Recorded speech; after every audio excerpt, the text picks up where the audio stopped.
Welcome, everyone, to the L7C Podcast NFL edition, a part of Content Tuesday. Today, we're giving you the bi-weekly NFL podcast with the head producer, Mr. Justin Akinda. How are you doing today, sir? Doing good, brother. The NFL, it never disappoints. Never does. Yeah, man, there was a lot of drama in terms of gameplay, things coming down to the wire, heroics, some controversial calls, and things of that nature. But Justin, man, the obviously biggest game of the week is Cowboys at Eagles.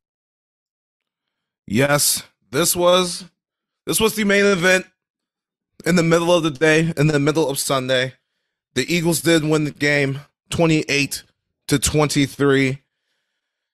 The Cowboys in the first half, they're definitely ready to play. I was definitely impressed. Every time I see Dak Prescott actually being good, I don't know how to react to it. It's so goddamn surprising to me. Like whenever I see this man like doing shit that I typically see Patrick Mahomes does, it just absolutely blows my mind. I'm like, oh, I don't expect this from you. But yeah, the Eagles, so we go into halftime. It's a 17-14 lead. Third quarter, Eagles take it right down to go up 21-17. The Cowboys do nothing on their first drive of the second half punt. And then the next Eagles possession is where I thought personally lost the game. Let's see. The next three plays of that drive were offsides, PI, and defensive holding. And then the Eagles offense does not do a goddamn thing the rest of the game. They score that touchdown to go up 28-17, and then they fucking disappear. And then Cowboys next offensive drive after they go to 28-7 to the other tight end, I forget his name. He just barely gets in by literally a fucking inch. And then next Cowboys drive, Dak scores, and then on the 2-point conversion, steps out right there. And if he gets that 2-point conversion, that literally changes everything about the game. Like the Eagles have to start pressing. They have to keep the ball. They have to make sure Cowboys can't get in the field goal range so this shit don't go into overtime. And then next Cowboys drive stalls out, fourth down, so they need a touchdown. Dak targeted Jalen Tolbert, and I was driving back from Cleveland, so I was listening to this portion of the game on the radio, and the radio announcer said Lamb was one-on-one, and Jake Ferguson was wide open. The two people on the team who were absolutely fucking eating all game. They don't get the ball. Wild to me. Eagles get the ball back with a minute 17. They take about 20 seconds off the clock at this point. And then the Eagles defense starts fucking themselves over. They get a couple penalties, a couple of PIs, roughing the passer call that gets the Cowboys down there. And then the Cowboys get it to the Eagles 6-yard line. And then the next 5 plays in the game are Cowboys false start, Jalen Carter 11-yard sack, incomplete pass to Tolbert, delay of game, and then Lamb is 2 yards short. Game over. 28-23 Eagles. Game was definitely winnable, especially how the Eagles played in the second half. They only scored once. They didn't really do anything in that half. And Dak, he was getting sacked too many costly sacks, but I really can't blame him for the win. I think it's more of a coaching thing, just a McCarthy mentality type of thing. I just don't think he's it as a coach.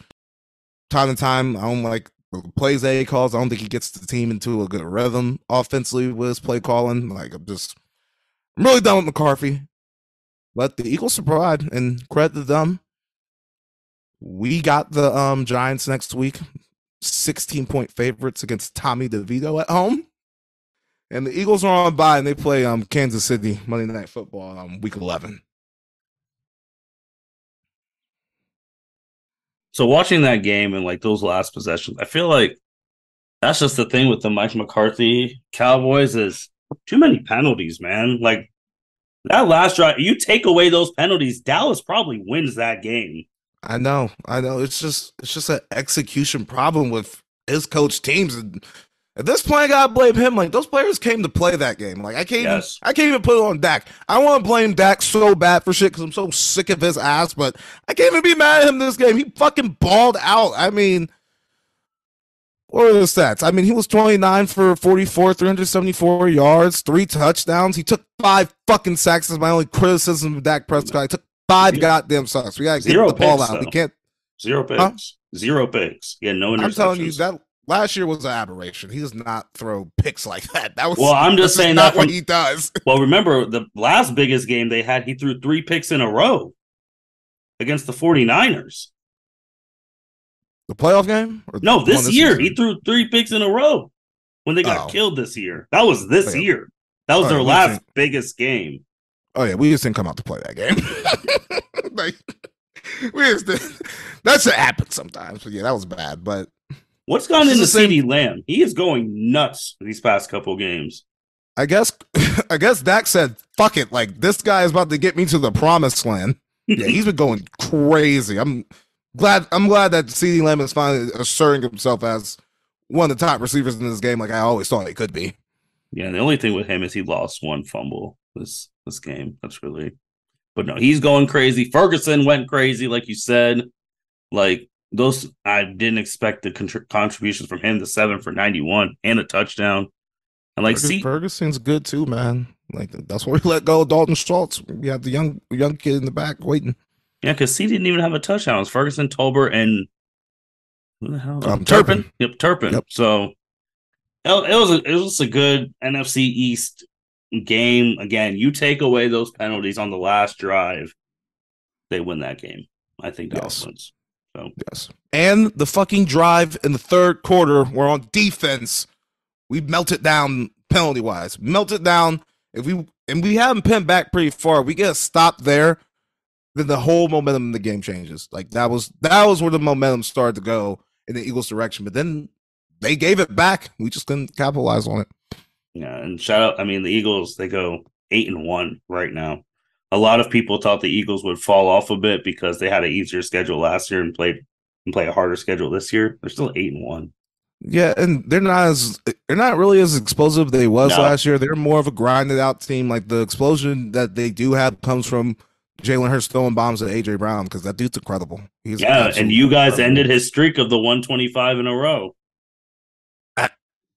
He was due to not have 125 though. That shit, he wasn't going to keep doing that shit all goddamn year. Still, you kept him under 100 yards receiving though. That's still a big. He had 66. He had 1 touchdown, but from the past couple of weeks where he was 125 minimum, that's a big deal. Yeah, we did enough to win. It was coaching. The coaching was not where it needed to be. Yeah, so, another big team I love talking about. I should have had you write this out. I should have had you do the recap. This is for the Bills. These niggas are your favorite. I love them. The Buffalo, the Buffalo Bills. Love them. Before I say anything, when they presented the Bengals in Sunday Night Football, and we've watched the Bengals for a long time, and it's just been recent where they've been getting these games. The striping of like the arena, like that overshot, where it had the Bengal stripes, like the orange and the black people in the different sections. The Bengals have become a premier NFL team now. Joe Burrow has. Well, I want to make that known before I even get into this recap. The Bengals are Joe Burrow. Well, because this team was. I'm going to tell you right now. You wouldn't be doing that without Jamar chasing them. Let's. True. I've been in Cincinnati for about 10 years now, coming up, and I tried to get with these Bengals way back when. I was like, I'm in Cincinnati. Let me start fucking with them. And then that fucking playoff game against the Steelers, where they were perfect and Jeremy Hill and just all imploded. I was like, I'm sick of these niggas. I'm done. And now, being in Cincinnati when the Bengals are good, totally different. Absolute game changer. Yeah, it's crazy. Like I just seen that on a Sunday night was just amazing. But Bengals Bills, obviously, this is the first time regular season they've played since the DeMar Hamlin game last year, and their first time playing against each other since the playoff game. And Buffalo, everyone's super high on Buffalo, and they lost this game, Justin. Yeah, they did. Bengals won this game 24-18. It kind of reminded me a little bit of the playoff game in January because the Bengals won the toss, took the ball first, and scored instantly.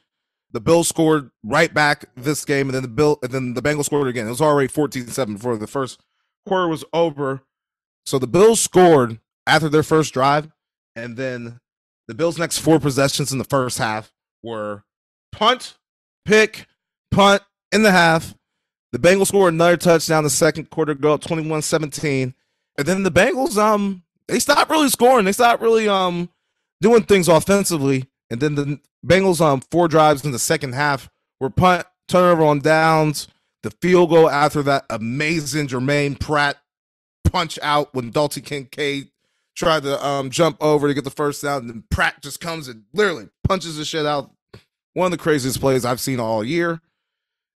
And I'm there now. Bills fumble early in the fourth quarter to the Bengals to extend the lead to 24-10. Bills, after that, score a touchdown, get a 2-point conversion to make the game 24-18.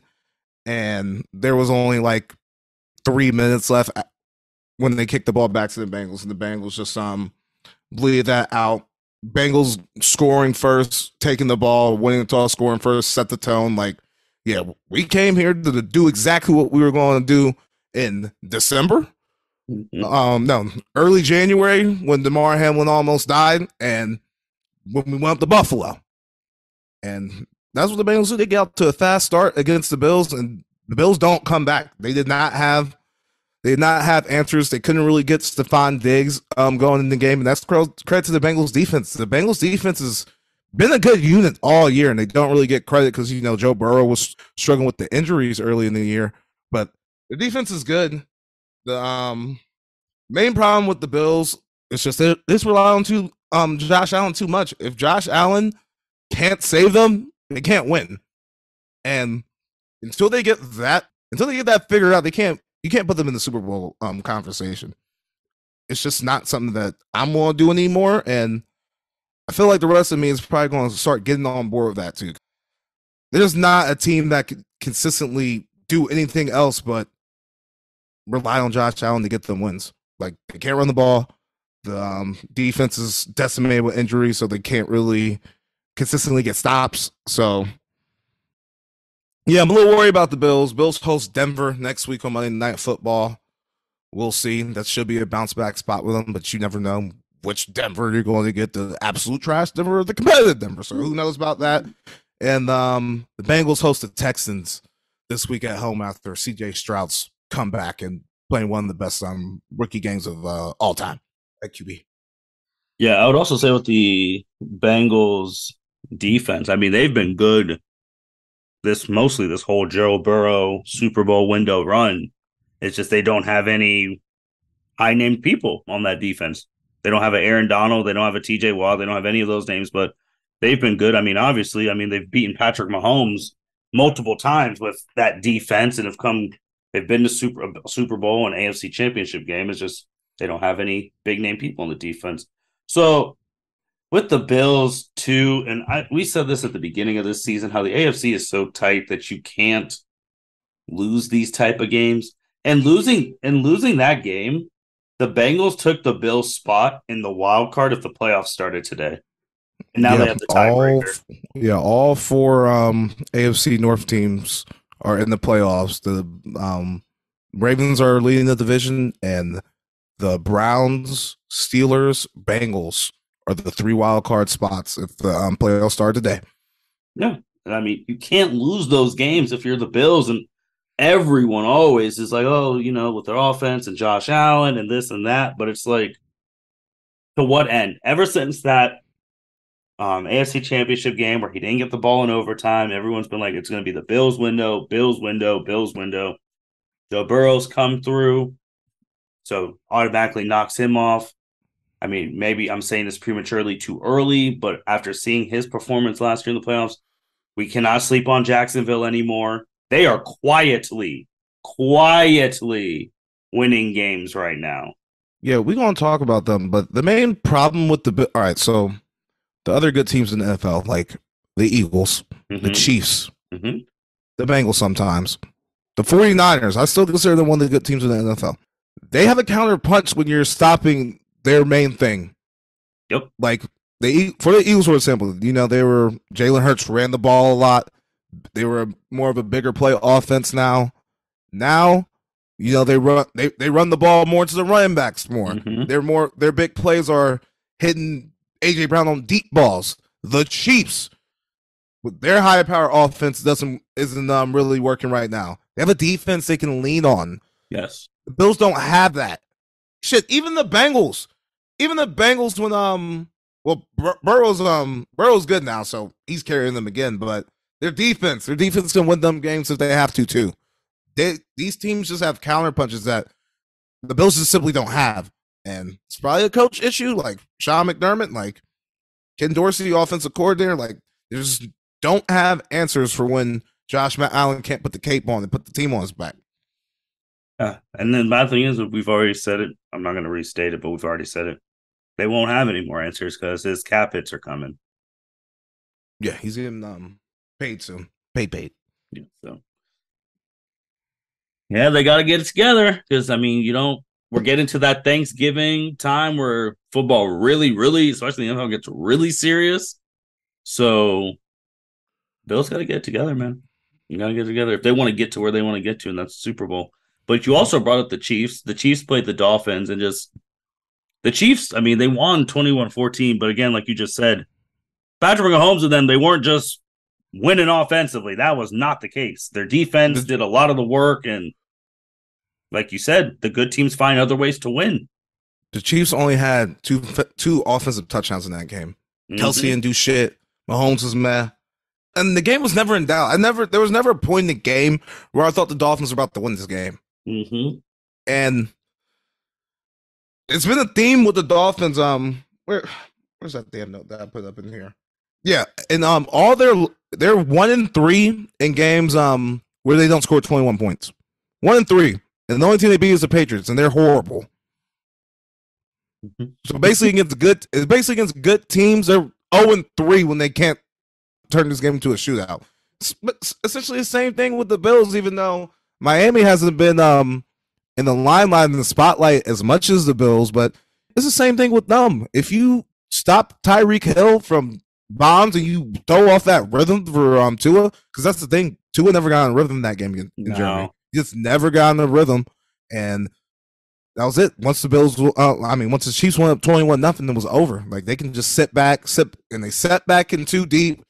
They didn't let Tyreek Hill get ahead. They limited him only to 62 yards. So, yeah, just a great win by the Chiefs. He had a good amount of drops, and he had a costly fumble. Tyreek was trying way too hard against his former team. No, he was doing the classic case of doing too much. Yes, he was doing way too much. I'm like, dang, Tyreek Hill has dropped. That fumble was very costly. And just like you said, like once the Chiefs got up, I think it was 21-0. The Chiefs defense is, with Chris Jones manning that helm, they're too good to give up that type of lead. No, even though they scored the 14, made it 14-21, it's just they weren't going to come back. Their defense is way too good. And Kansas City, they're just, treadling along at 7-2. Yeah, they're the class of the AFC, and they're proving again this year. I know the offense is not as flashy and explosive. Huh? Are they?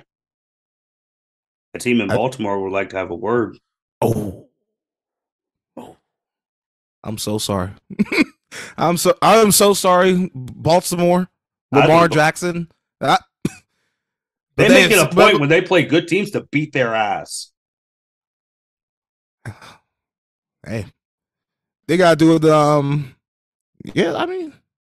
Yeah, you're right, but history. The Chiefs are the class. Yeah, that's true. The Ravens are right there too. But hey, they gotta do it. Lamar Jackson still gotta stay healthy. He still gotta make it through. He still has to make it through this season. He still gotta get to the playoffs and make noise in the playoffs. So the man still only has one playoff win. That is true. Very true. It's just when I've seen them play against the best teams, obviously, no Chris Jones and Scantling having the worst receiving day in history, Detroit beating Kansas opening night. But then when Detroit went to Baltimore, obviously it doesn't equate. But when Baltimore beat the hell out of Detroit and then beat the hell out of what they did to Seattle, which is a good Seattle team. Yeah, the Seahawks don't suck. They're not in the same league of same class as like Eagles, 49ers, Chiefs, but that's still a good still a good football team that they absolutely destroyed. Before that ass whooping, the Seahawks were number one in the NFC West. Before the ass whooping, Yeah, they were, but I still don't think the Seahawks are better than the 49ers. I don't either, but they got a team too. It's just Baltimore is they're doing some things. Who was funny enough because I didn't even they are on the preview because they are playing in the AFC North battle with the Browns. And like I got us. Man, when it comes to picking these games, I picked the shit that I want to talk about, and that's going to be the big marquee games. Damn it! I also like how everyone's gotten on the train of this podcast because we've said it since when the Bengals. What game did the Bengals win that they started coming back? That we were like the AFC North is the best conference. Now everyone else is trying to say it. I've been saying that, man.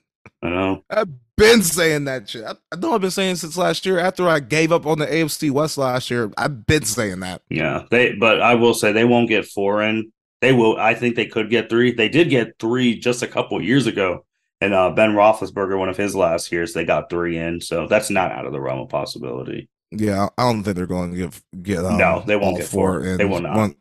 Steelers or Browns are going to probably fall off. Yeah, in my opinion. Yeah, but the Browns are at the Ravens this week. Whew. Yeah, the Browns are traveling to Baltimore this week. Ravens are a 6-point favorite. Ravens won the first matchup in week 4, 28-3, and PJ Walker wasn't even starting in that game, and neither was Deshaun Watson. The Ravens are 3-2 in the last 5 matchups with the Browns. The Ravens are first in the NFL in points allowed with 13.8, and Cleveland is third in points allowed with 17.4. Browns are Browns are first in the NFL, only giving up 145 passing yards a game. I have to look at the quarterbacks, and some of those quarterbacks were dog shit. I know that had a lot of Ryan Tannehill only having like 97 yards against them, so I probably need to check on that. But hey, the stats is that. The Ravens are second with 160 yards per game. Like I said, I probably should look at some of those quarterbacks, but yeah. So what I'm trying to say is the defenses are both tough, both top 5 units, both going to get after each other, both going to hammer each other. Both of these teams are going to want to run the ball offensively, so they're about the same there. Brown's starting left tackle Jedrick Wills was placed on IR. He hurt himself against the Cardinals, so I'm a little worried about that. With the from the Cleveland side, I think Cleveland will cover this game. I can't pick them to win. I've been watching Deshaun Watson closely all season, and I don't see him getting right against the Ravens defense. And I like the Ravens. I like the Ravens quarterback better, obviously, and I like their weapons. I like how their offense runs more. I was in Cleveland watching the Browns with real Browns fans, and the criticisms about Stefanski's play calling are hilarious. Oh, when's the screen coming? When's the double reverse coming? Oh, shout out to my guy Kenny Kelgan. That man is hilarious. But yes, man. I watched it with the real Cleveland fans, and they're not even really sold on their offense. So who am I to think so? The game's going to be low scoring. The game's going to be close. I think the Browns cover, but the Ravens going to win this game. I don't think they're going to play with their food against the Browns per se. This is going to be a tough game, though. From a betting perspective, would you then take the under? Oh, the unders have been fucking cashing all goddamn year. Yes, absolutely. Okay. Unders have been the gift that keeps on giving. So I would say with this Ravens Browns, and talking about like the elite teams, the Ravens are starting to do things at the elite team that you were talking about because Lamar Jackson has not had these like Omega Lamar Jackson games, and they're winning on that defense, and he's doing what he needs to do. Like they're starting to transition to like we could win these games with our defense and Lamar just playing normal. He hasn't had like a 4 rushing touch, none of that shit. They've been controlling games.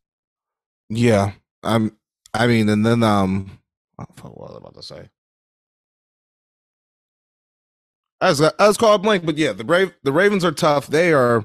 Oh yeah, the defense has been playing so good, like statistically.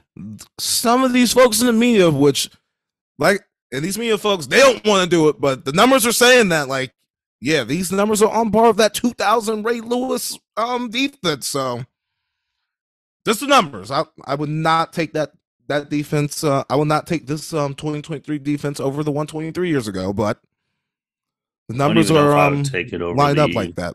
I don't even know if What? I'd take it over the 2012 defense with like prime Terrell Suggs.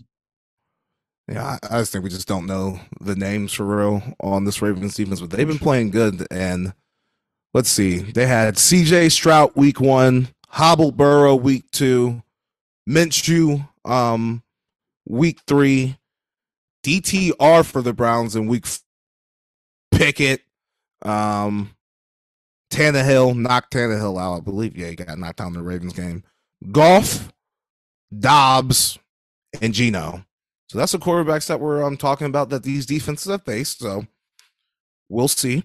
And then the Browns, their quarterbacks were Howell Burrow week 1, Kenny Pickett, who they fucking lost to. Oh yeah, Monday night. That was a terrible one.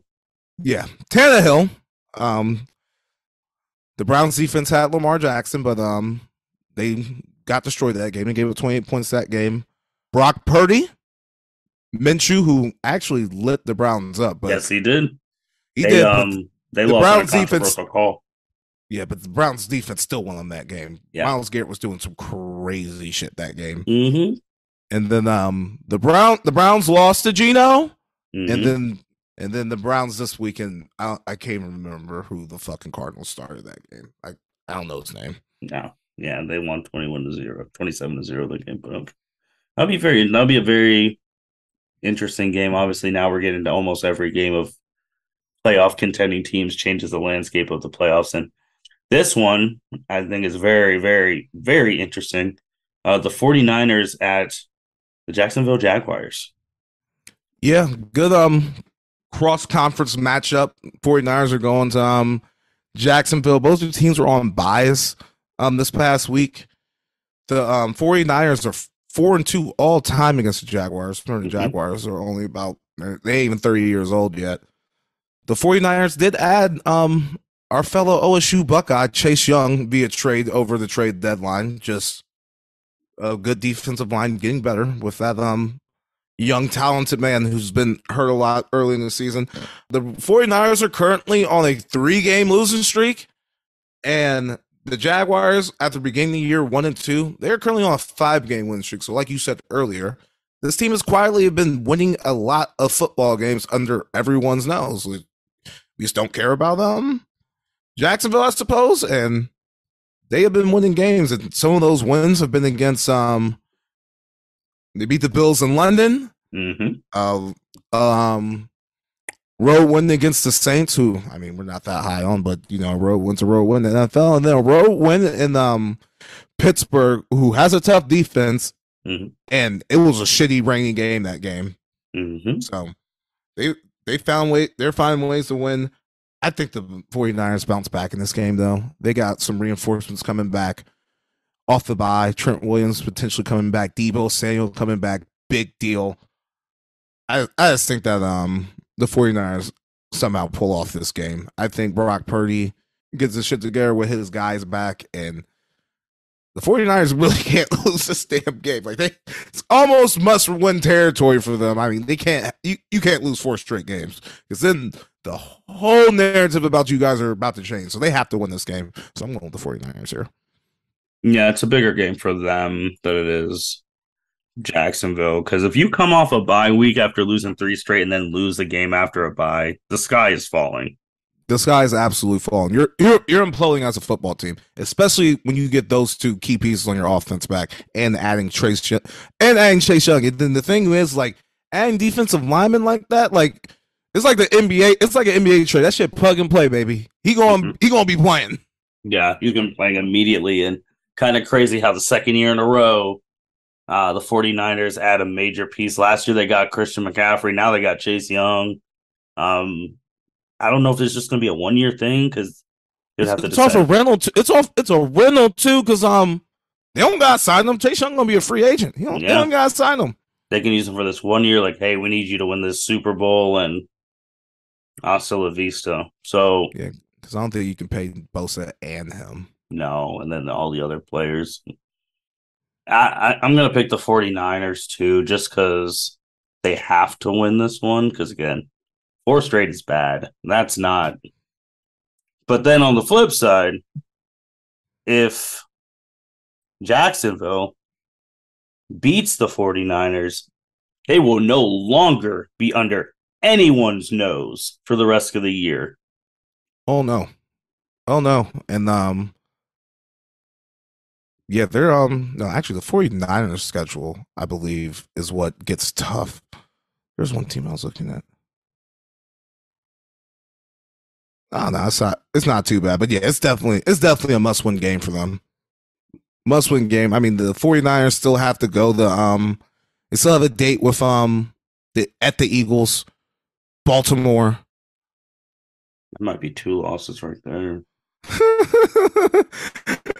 Seattle twice. So yeah, They'll it's split definitely a that. must-win game for them. They'll split. Definitely a must-win game for them. Yeah, I mean, yeah. Once you get out of Jacksonville, like you said, Tampa, Seattle twice, Philly, but then you have weak Arizona and Washington. So, which is kind of crazy how these are like the only last few games coming up, but they gotta win, man. No, what we gotta go back to the Dolphins and the Chiefs. I wanted to talk about the Dolphins schedule because they just took this loss to the because yeah, they're currently not in the playoffs right now either because all three AFC North teams hold the playoff spots. No, we're in the Dolphins. Oh yeah, Dolphins lead the division. The Dolphins lead the division. That's my bad. Yeah, they'll be leading the division. Certainly not the fucking Jets or the Bills. But yeah, the Dolphins host the Ravens next week, which they should beat. But should they? The Ravens? The Ravens or the Raiders? The Raiders. I meant the Raiders. Oh, they play the Raiders next week. I thought you said the Ravens. I was like, whoa. The Raiders. The Raiders. But their last four games, the Dolphins' last four games of the season are the Jets' good defense, Cowboys, who probably won't win the division anymore, so they're going to be fighting for a spot, at the Ravens, who knows they're going to have everything punched up by then, and then weeks 18 against the Bills.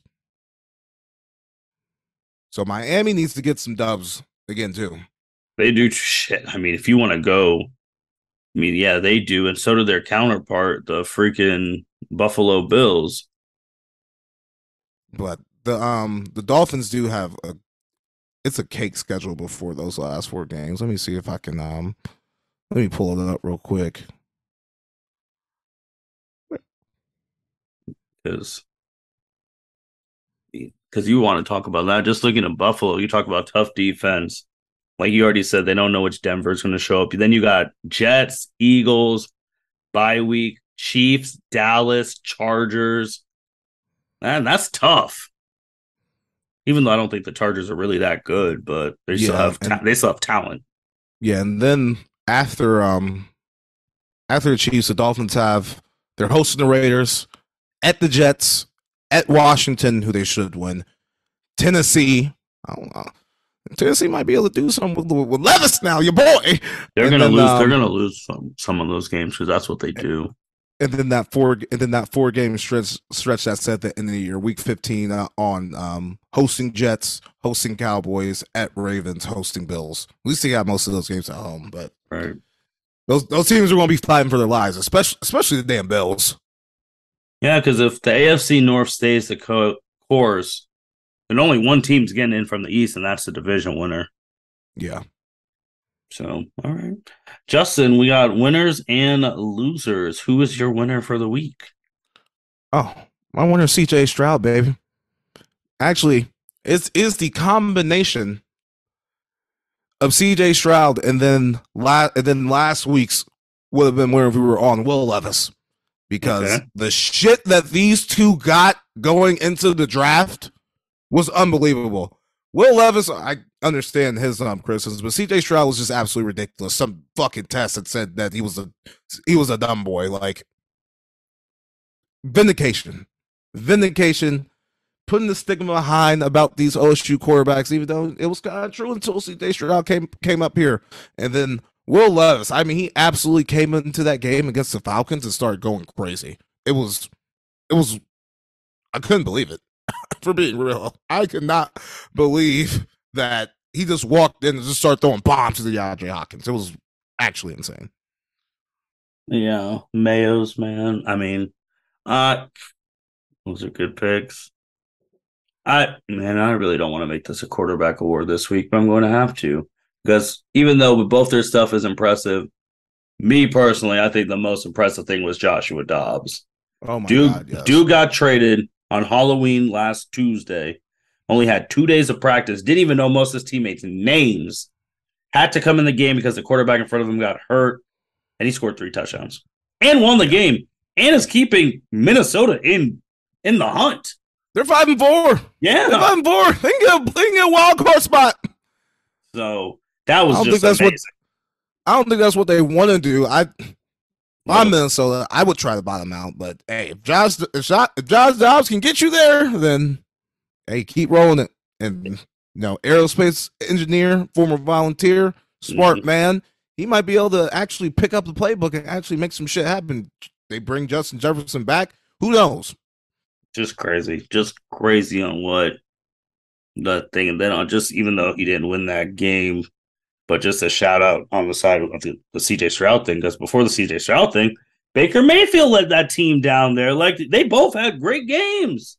Oh, yeah, I kind of felt bad for Baker Mayfield out of that because he he thought he had it. He really did. I mean, the Texans didn't have no kicker either. Well, that's why I hate prevent defense. That's just me. I will say that to the rest of the time because these quarterbacks are too good to just be sitting back there and they have multiple timeouts. I mean, shit, the way offenses are playing now, shit, let them get down there. They can't fucking score in the red zone anyway. Oh, man. Justin, who's your loser then? Oh, it fucking pains me to say it. It's the Atlanta Falcons. The past 2 weeks have just been dreadful. When I was in Cleveland, Arthur Smith basically blew my man's parlay. I'm sick of the Falcons. I need them to get their shit together financially, but right now, I can't fuck with them right now. I just can't. My nigga Desmond Ritter sucks. Heineke's in. Bijan Robinson don't get the ball too much. I don't understand what the fuck is going on. I'm saying it again. When Chicago gets the number 1 pick and they're going to get Caleb, trade CJ to Atlanta, trade Justin Fields to Atlanta. Do it. Please. I'm telling you, that's the way. Arthur Smith might be a stiff, but you give him Justin Fields, BJ Robinson, and Drake London, and Pitts, he might be able to unlock something. He might get a brain at this point.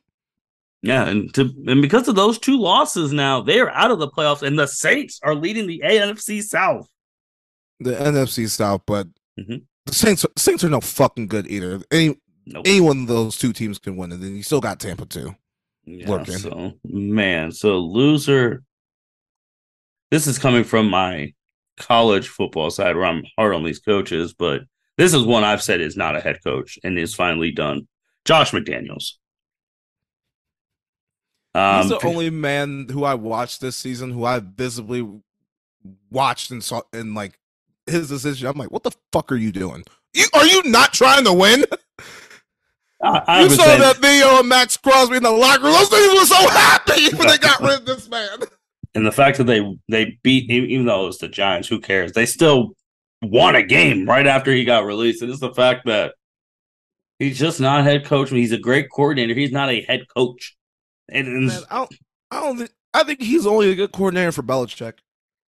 Or if you have Tom Brady. I wouldn't even hire that man as my OC, but he's going to have a job in the NFL for the rest of his life being an OC, and that's just what he's going to sell into. And he's going to get picked up. And he's still going to make this money, but he has no business being the head coach of the Raiders any longer. The players hated him, the fans hated him, the media hated him, I hated him. So get the fuck on out of here, Josh McDaniels. Goodbye.